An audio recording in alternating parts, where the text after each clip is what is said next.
And girls, it's so good to see you this way since this is the only way that we can see each other.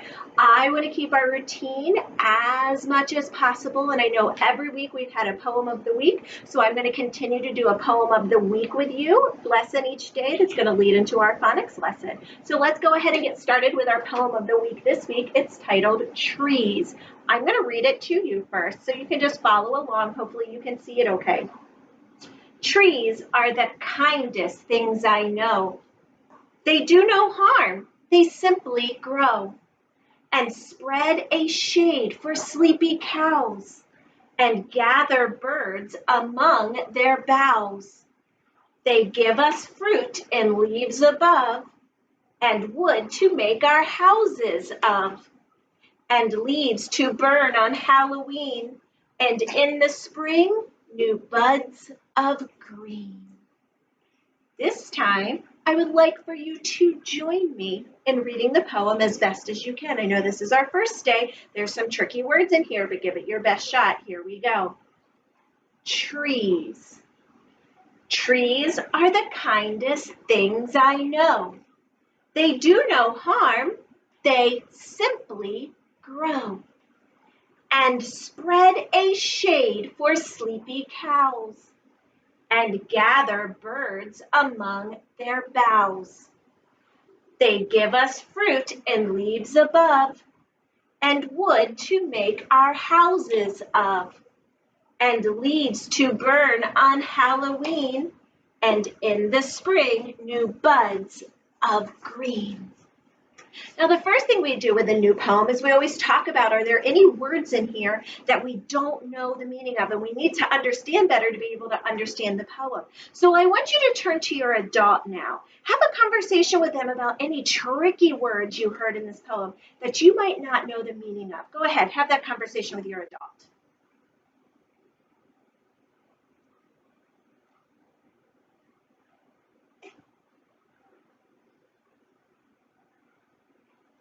All right.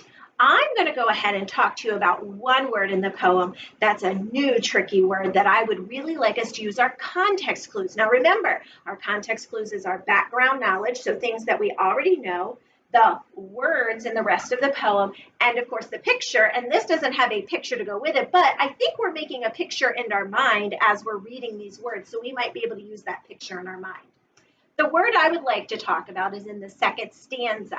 Adults, we've been talking about stanzas are where when the poem breaks, it has different stanzas. This poem happens to have 4 stanzas because it has a break in between each one of those. So we are in the second stanza. I'm going to read the first line in the second stanza again. It says, and spread a shade for sleepy cows.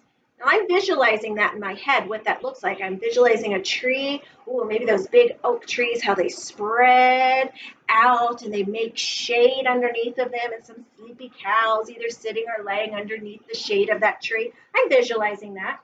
But the second sentence, that's where that tricky word is. And gather birds among their boughs.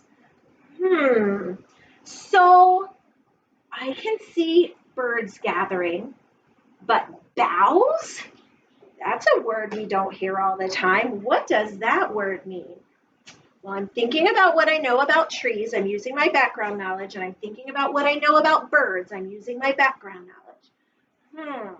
I know that birds make nests in trees. I know that they sit in trees. Actually, I just watched a bird fly by because I'm sitting outside on my back step, and it just landed. Oh my goodness, it just landed on one of its branches back there.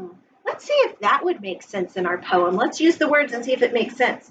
And gather birds among their branches. I can see a tree gathering birds among the branches. That makes complete sense. So we just figured out, using our context clues, what boughs are, another word for their branches. That's fantastic. Now, our phonics skill that we're going to use this poem for this week are our E words. 2 E's put together to make the long E sound. I'm going to highlight the title of our poem here. I have our highlighter tape that we always use.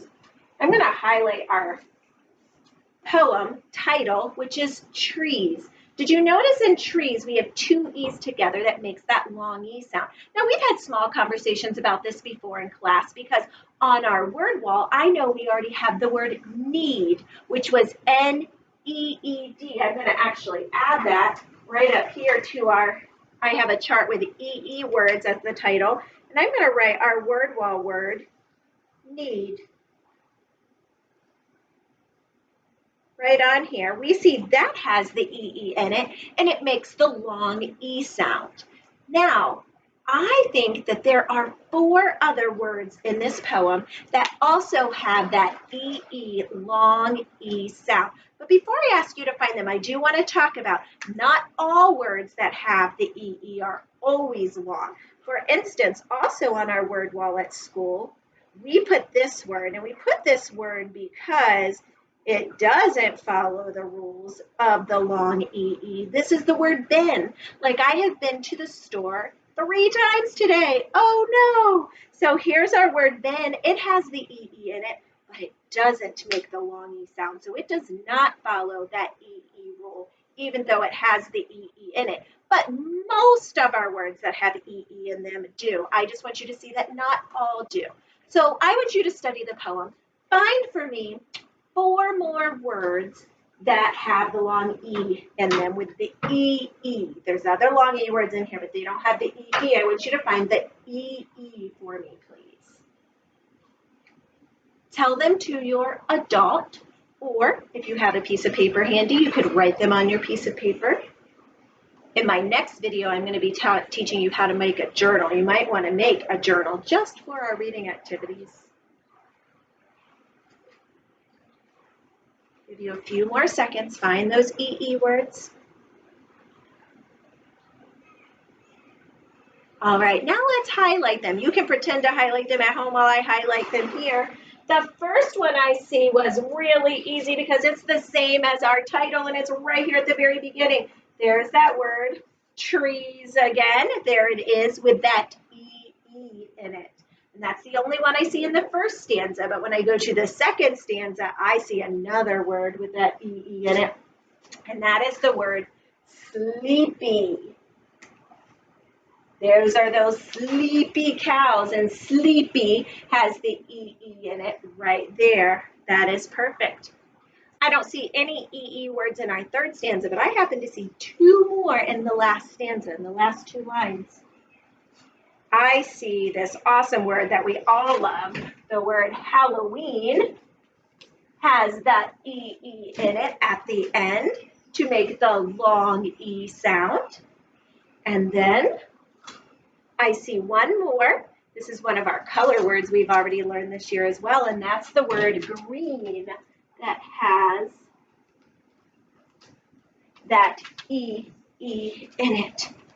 Now, what I'm going to challenge you to do today is to make a list just like I've started. And I'm going to write our 4 words on our list that we already have. So we have trees,